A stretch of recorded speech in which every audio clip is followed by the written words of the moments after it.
सत्केवल विद्या मंदिर Sarsa.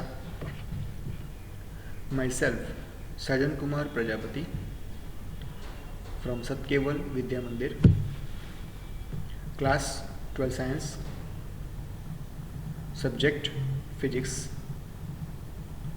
unit number 6, topic प्रेरकत्व, अनन्य प्रेरकत्व તેમજ આત્મ પ્રેરકત્વ, પાર્ટ નંબર 1।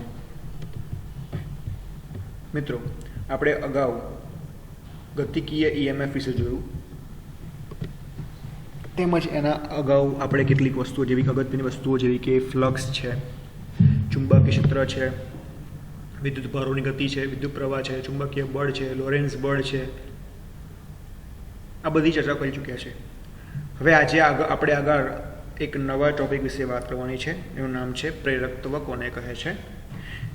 આ એટલા માટે તમને મેં યાદ કરાવ્યું કારણ કે આપણે અગાઉની વસ્તુઓને યાદ રાખવી હશે તો જ આપણને આજના ટોપિકમાં વધારે સારી એવી સમજણ પડી જશે। તો આજનો જે ટોપિક જે છે એનું નામ છે પ્રેરકત્વ કોને કહે છે, તેના મૂલ્યનો આધાર કઈ કઈ બાબતો પર છે અને તે સદિશ છે કે અદિશ છે, તેનું પારિમાણિક સૂત્ર એટલે કે પાસું લખો અને એસઆઈ એકમ જણાવો। એટલે આપણે ઇન શોર્ટ ઓફ આજે આપણે પ્રેરકત્વ વિશે થોડી ઘણી એક ફેરસક માહિતી લેવાની છે। પ્રેરકત્વ કોને કહે છે જોઈએ કે જો નજીક રાખેલા બે ગુછડાઓ હોય, એટલે કે આપણે અહીંયા જે રીતે આપણે અગાઉના કેટલાક ફેરાડેના પ્રયોગમાં જોયું હતું કે એક ગુછડો અને આપણે એક ચુંબક લેતા હતા અને પછી ત્યારબાદ આપણે બે ગુછડાનો પણ ઉપયોગ કરી ચૂક્યા છે। હવે અહીંયા આપણને એવું કહેવામાં આવે છે કે જો બે ગુછડાઓ હોય અને એને એક બીજાની નજીક રાખેલા હોય તો કોઈ એક ગુછડા સાથે સંકળાયેલું ચુંબકીય ફ્લક્સ, મિત્રો આ લાઇન્સને યાદ રાખવાની કારણ કે આપણે અગાઉ આની આગળ બીજી કંઈક નવી વ્યાખ્યા ભણીશું, આમાં થોડો ફેરફાર હશે કે બે ગુછડાઓ હોય અને એમાંનું એક ગુછડું જેમાં ફ્લક્સમાં ફેરફાર હોય અથવા કરવામાં આવે અને કોઈ એક જ ગુછડા સાથે ચુંબકીય ફ્લક્સમાં ફેરફાર કરીને વિદ્યુત પ્રવાહ પ્રેરિત કરી શકાય છે। એટલે કે બંનેમાંથી કોઈ એક ગુછડામાં ચુંબકીય ફ્લક્સમાં ફેરફાર કરીને શું મળી શકાય છે? વિદ્યુત પ્રવાહ પ્રેરિત કરી શકાય છે। પ્રેરિત એટલે પ્રેરણાથી મેળવ્યો, કોના પ્રેરણાથી મળ્યો? ચુંબકીય ફ્લક્સના ફેરફાર કરવાથી। આ બંને કિસ્સામાં પ્રેરિત થતો પ્રવાહ એ ગુછડા સાથે સંકળાયેલા ચુંબકીય ફ્લક્સના સમપ્રમાણમાં હોય છે। મતલબ કે પ્રવાહ મળ્યો, ક્યારે મળ્યો? ફ્લક્સમાં ફેરફાર કર્યો ત્યારે। દેટ મીન્સ કે પ્રવાહ એ ફ્લક્સના કેવા છે? સમપ્રમાણમાં છે અને આ ફ્લક્સ કેવું છે? ચુંબકીય ફ્લક્સ છે, એટલે કે phi b is proportional to I। હવે જો ગુછડાનો આકાર સમય સાથે ન બદલાતો હોય, એટલે ગુછડો જે છે એનો આકાર હવે કેવો રહે છે? સમય સાથે બદલાતો નથી, એટલે જેવો છે તેવો ને તેવો જ રહે છે, તો આપણે આના પરથી ઓળખી શકીએ d∅dt proportional to di/dt। હવે ધારો કે જે ગુછડું છે જેમાં આપણે ફ્લક્સમાં ફેરફાર કર્યો છે એ ધારો કે n આંટા ધરાવે છે, તો દરેક આંટા સાથે સંકળાયેલું ફ્લક્સ કેટલું હોય? n × phi હોય। કેટલું હોય? n × phi હોય। દેટ મીન્સ કે આ આપણે સમીકરણને ફરી પણ લખી શકીએ શું? n∅ proportional to I, તો પણ ખોટું કહેવાશે નહીં કે જ્યારે આપણે આંટાઓ ધરીશું ત્યારે। એનો મતલબ અહીંયા એવો થયો કે અહીંયા આપણે જે સપ્રમાણતા જે અચળાંક મેળવીએ છીએ કે phi proportional to I, જે સપ્રમાણતા અચળાંક છે એને પ્રેરકત્વ કહેવામાં આવે છે। શું કહેવામાં આવે છે? પ્રેરકત્વ, એટલે કે સપ્રમાણતા અચળાંકને પ્રેરકત્વ કહે છે। અને પ્રેરકત્વનો આધાર એ ગુછડાનો આકાર કેવો છે, દ્રવ્ય કેવું છે, એના આંતરિક ગુણધર્મો પર જ હોય છે।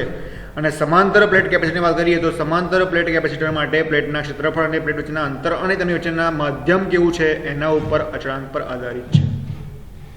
અને અહીંયા જે આપણે પ્રેરકત્વની વાત કરીએ છીએ એ પ્રેરકત્વ એક પોતે અદિશ રાશિ છે અને તેનો એસઆઈ એકમ હેનરી છે। ચલો આપણે પહેલાં તો કીધું કે પ્રેરકત્વનો કોઈ પણ પ્રેરકત્વ હોય તો પ્રેરકત્વનો આધાર ગુછડાના આકાર ઉપર છે, દ્રવ્યના પ્રકાર ઉપર છે અથવા એના ગુણધર્મ પર છે। હવે એની સાથે આપણે જો કેપેસિટન્સની વાત કરીએ તો કેપેસિટરની જે બે પ્લેટો છે, પ્લેટો વચ્ચેના ક્ષેત્રફળ કેટલું છે, એની વચ્ચેનું માધ્યમ કયું છે, તેમજ બે પ્લેટો વચ્ચેનું અંતર કેટલું છે એના ઉપર આધાર રાખે છે। પ્રેરકત્વ એ અદિશ રાશિ છે, તેનો એસઆઈ એકમ શું છે? હેનરી। હેનરી એટલે કેપિટલ H।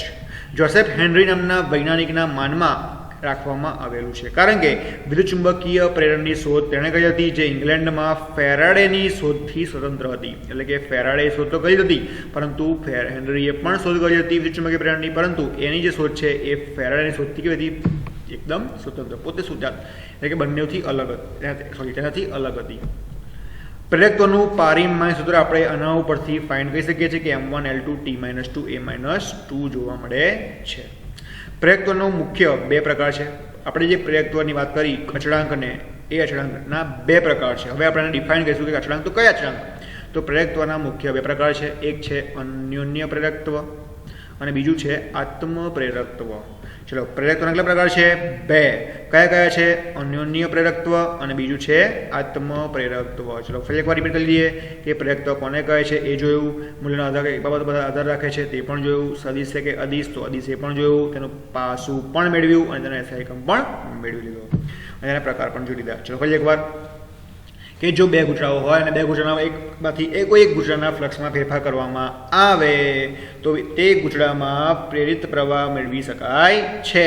બરાબર છે. આ પરથી એવું ફલીભૂત થાય છે કે ફ્લક્સ ઇઝ પ્રોપોર્શનલ ટુ આઈ, એટલે કે વિદ્યુત પ્રવાહ એટલે કે ફાઈ પ્રોપોર્શનલ ટુ આઈ. બરાબર છે. તો જો આપેલું ગુચરું ધારો કે n આટા ધરાવતું હોય તો n ફાઈ પ્રોપોર્શનલ ટુ આઈ, જ્યાં અહીંયા આપણે જે પ્રોપોર્શનલ ટુ કરીએ છીએ અને આપણે શું કહીએ છીએ? પ્રેરકત્વ તરીકે ઓળખીએ છીએ, જેનો આધાર ગુચડાના આકાર તેમજ દ્રવ્યના આંતરિક ગુણધર્મ પર જ જોવા મળે છે. પ્રેરકત્વ એ સદિશ નહીં પણ કેવી અદિશ રાશિ છે. તેનો એક એસઆઈ એકમ છે હેનરી. જોસેફ હેનરીના માનમાં તેને રાખવામાં આવ્યો છે કારણ કે વિદ્યુત ચુંબકીય પેનની શોધ તેણે કરી હતી, જે ઇંગ્લેન્ડમાં ફેરાડેની શોધ હતી એમથી સ્વતંત્ર છે. તેનું પારિમાણિક સમીકરણ m1 l2 t -2 છે. પ્રેરકત્વના બે પ્રકાર છે, અન્યોન્ય પ્રેરકત્વ અને આત્મ પ્રેરકત્વ. ચલો, તો બધાને પ્રેરકત્વના આ ફેસ ઓફમાં બધાને આઈડિયા આવી ગયો. ચલો, હવે આપણે એના વિશે ડિટેલ્સમાં કેટલીક માહિતી મેળવીએ. તો આપણે જે વ્યાખ્યા બોલ્યા એના ઉપરથી નેક્સ્ટ આપણે વાત કરવાની છે કે એકબીજાથી નજીક રાખેલા ગુચરા માટે પ્રેરિત ઈએમએફનું સૂત્ર મેળવો.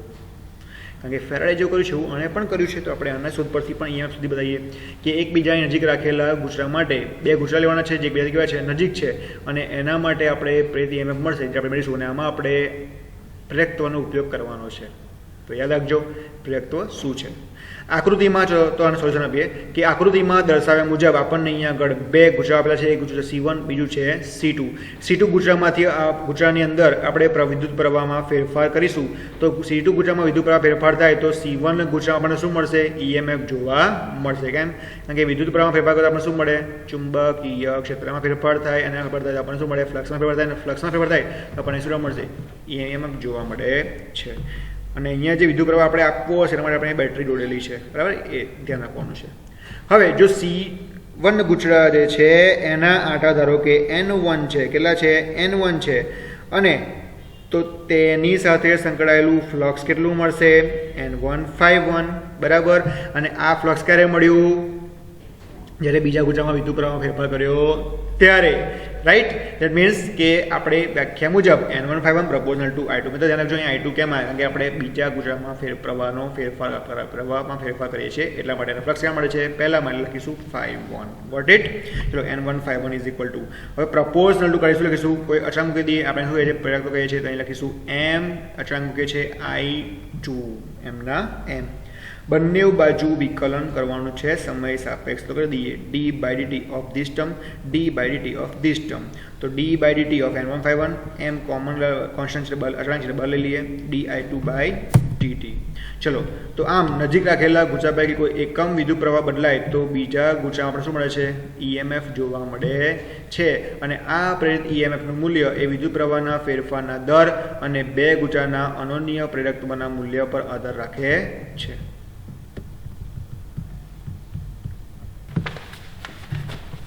એટલે આપણને અહીંયા આગળ મળશે d ઓફ N151/dt બરાબર M × di2/dt. ચલો, હવે આપણે જાણીએ છીએ. આના પછી નેક્સ્ટ સ્ટેપ તમારે લખવાનું છે. શું આવશે? આપણે જાણીએ છીએ કે ફેરાડેના નિયમ પરથી ચલો d5/dt ચલો d5 ફ્લક્સ અથવા ફેરફારને શું કહેવાય? EMF કહેવાય. કારણ કે શું આવશે? -E આવશે. n વાંધો ના આટા બતાવે છે. M એમના M, di2/dt એમના M. તો આપણે શું મળ્યું? E બરાબર આ માઇનસ ના બદલે તો -M di2/dt કહેવામાં આવે છે.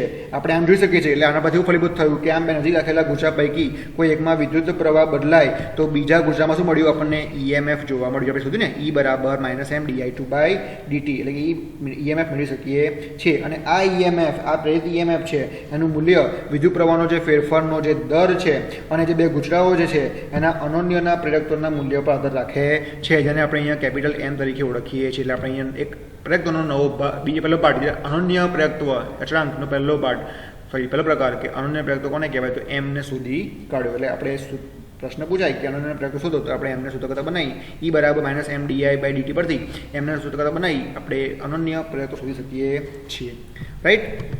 એટલે આપણે કહી શકાય કે આમ આના ઉપરથી આપણે એવું કહી શકીએ છીએ કે આમ નજીક રાખેલા ગુચ્છા પૈકી કોઈ એકમાં વિદ્યુત પ્રવાહ બદલાય તો બીજા ગુચ્છામાં આપણે EMF મેળવી શકીએ છીએ અને આ પ્રેરિત EMFનું મૂલ્ય એ વિદ્યુત પ્રવાહના ફેરફારના દર અને બે ગુચ્છાના અનન્ય પ્રેરકત્વના મૂલ્ય ઉપર આધાર રાખે છે, રાઈટ. હવે આપણે અહીંયા જે આ અનન્ય પ્રેરકત્વ શોધ્યું એ અનન્ય પ્રેરકત્વની આપણે વ્યાખ્યા બોલીશું આપેલા આ સૂત્ર પરથી કે E બરાબર -mdi/dt, જ્યાં m છે અનન્ય પ્રેરકત્વ છે તેની વ્યાખ્યાઓ જોઈશું બે અલગ અલગ અને તે કઈ બાબતો પર આધાર રાખે છે તેના વિશે પણ માહિતી મેળવીશું.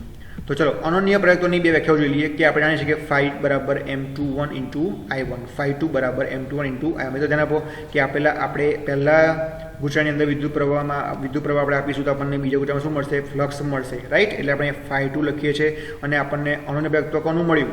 તો બીજા ગુચ્છાનું મળ્યું. કોના મળ્યું? પહેલાને કારણે એટલે લખીશું m21 લખીએ છીએ અને વિદ્યુત પ્રવાહ પહેલામાં આપણે વિદ્યુત પ્રવાહ ફેરફાર કર્યો તો આપણને બીજામાં શું મળ્યું? ફ્લક્સને કારણે અનન્ય પ્રેરકત્વ જોવા મળે છે. આમ આપેલા સમીકરણની અંદર આપણે I1 બરાબર જો 1 મૂકી દઈએ તો phi2 માત્ર શું મળશે? m21 જોવા મળે છે. તો આની વ્યાખ્યા બોલીશું કે બે ગુચ્છાઓના તંત્રમાંના કોઈ એક ગુચ્છામાં વહેતા એકમ વિદ્યુત પ્રવાહ દીઠ બીજા ગુચ્છા સાથે સંકળાયેલા ફ્લક્સને તે બે ગુચ્છાઓના તંત્રનું અનન્ય પ્રેરકત્વ કહે છે. ચલો ફરી એકવાર શું બોલીશું કે બે ગુચ્છાઓમાંના તંત્રમાંના કોઈ એક ગુચ્છામાં વહેતો જે પ્રવાહ છે એ વહેતો પ્રવાહના એકમ વિદ્યુત પ્રવાહ દીઠ, એટલે એમાં જે વિદ્યુત પ્રવાહ છે એના એકમ વિદ્યુત પ્રવાહ દીઠ બીજા ગુચ્છાની અંદર આપણને જે ફ્લક્સ મળે છે, શું મળે છે? બીજા ગુચ્છામાં સંકળાયેલા ફ્લક્સને તે બે ગુચ્છાનું અનન્ય પ્રેરકત્વ કહેવામાં આવે છે. ચલો ફરી એકવાર કે બે ગુચ્છાઓમાંના કોઈ એક ગુચ્છાની અંદર વહેતા એકમ વિદ્યુત પ્રવાહ દીઠ બીજા ગુચ્છામાં મળતું ફ્લક્સને તે બે ગુચ્છાનું અનન્ય પ્રેરકત્વ કહેવામાં આવે છે. જો હું અહીંયા phi2 બરાબર m21 × I1 સમીકરણ પરથી બોલી રહ્યો છું તો આ વાત થઈ પહેલી અનન્ય પ્રેરકત્વની વ્યાખ્યાની. ખ્યાલ આવી ગયો? ચલો હવે જો માટે E2 ઇઝ ઇક્વલ ટુ આપણે હમણાં લાસ્ટ શોધ્યું કે E2 બરાબર શું મળ્યું? -m21 di1/dt. હવે આપેલા આ સૂત્ર પરથી કે di1/dt બરાબર 1 મૂકી દઈએ તો આપણને E2 શું મળશે? -m21. જો આના પરથી બીજી વ્યાખ્યા બોલીએ કે બે ગુચ્છાઓના તંત્રમાંના એક ગુચ્છામાં વિદ્યુત પ્રવાહ, હવે જો અહીંયા એનો ફેરફાર છે, શું બોલીશું? ગુચ્છામાંના વિદ્યુત પ્રવાહના ફેરફારનો દર કેટલો છે? 1 એકમ હોય તો તે સ્થિતિમાં બીજા ગુચ્છામાં હવે જો અહીંયા ફ્લક્સ નથી શું છે? EMF. તો ઉદ્ભવતું પ્રેરિત EMF ને બે ગુચ્છાઓના તંત્રનું અનન્ય પ્રેરકત્વ કહેવામાં આવે છે. આ થઈ એની બીજી વ્યાખ્યા. ખ્યાલ આવી ગયો? ચલો ફરી એકવાર બોલીએ. શું બોલીશું આપેલા આ વ્યાખ્યા પરથી કે જો બે ગુચ્છાઓમાંના કોઈ એક તંત્રમાંના કોઈ એક ગુચ્છામાં વિદ્યુત પ્રવાહના ફેરફારનો દર 1 એકમ હોય, એટલે આ થઈ ગયું કેન્સલ, 1 એકમ હોય તો તે સ્થિતિમાં બીજા ગુચ્છામાં પ્રેરિત થતું EMF, તો બીજા ગુચ્છામાં પ્રેરિત થતું EMF, કારણ કે જો E2 છે, EMF ને બે ગુચ્છાઓના તંત્રનું અનન્ય પ્રેરકત્વ એટલે કે M કહેવામાં આવે છે. ચલો બંને ખ્યાલ આવી ગઈ? ખ્યાલ આવશે? ઓકે.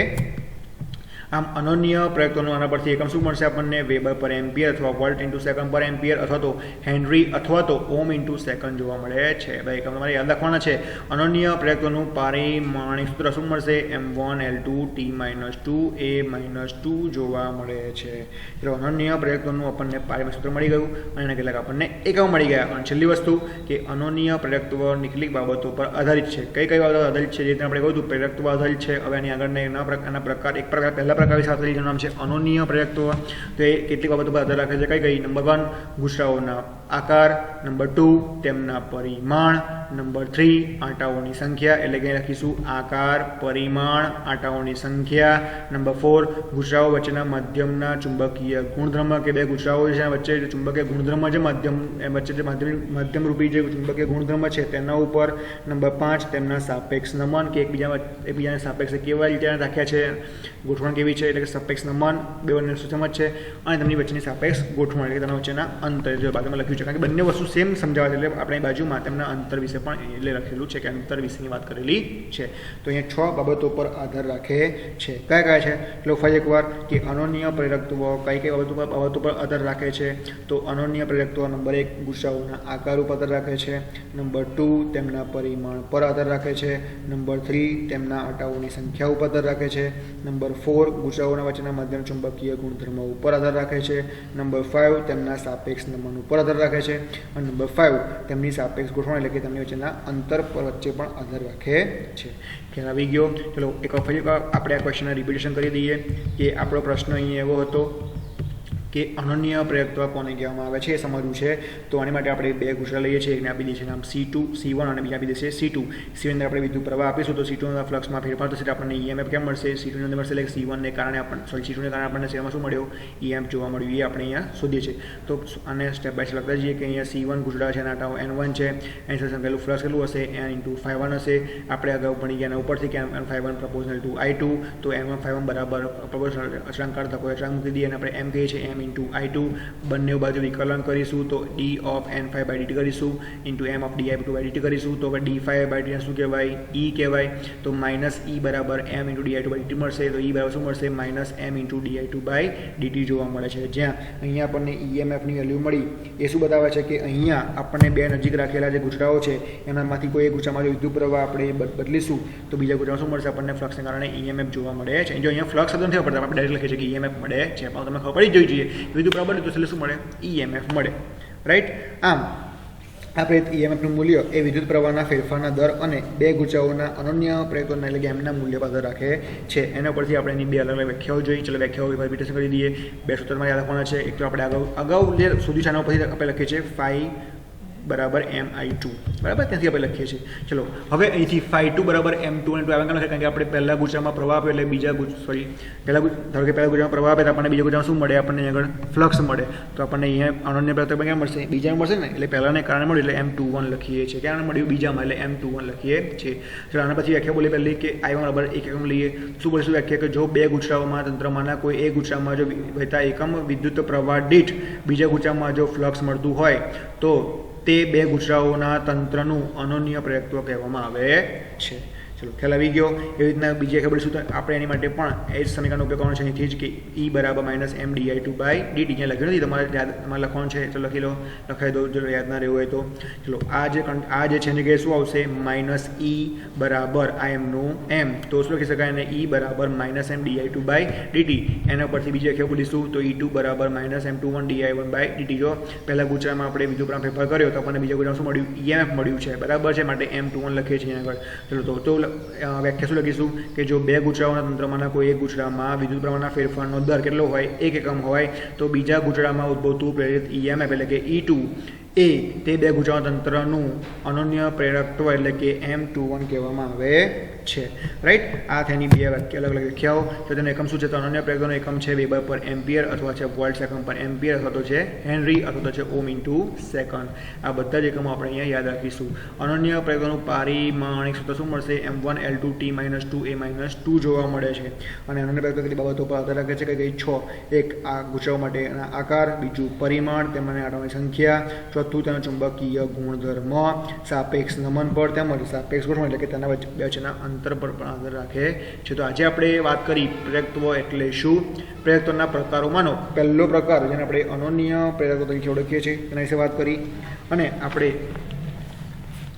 તેના વિશે કેટલીક અગત્યની બે વ્યાખ્યાઓ જોઈ તેમજ તેના સમીકરણો વિશે પણ ચર્ચા કરી. આપણે યાદ રાખવાની છે, વ્યાખ્યાઓ પૂછાય છે એઝ વેલ એઝ એના સૂત્રનો પણ આપણે એક્ઝામ્પલમાં ઉપયોગ કરવાનો રહેશે.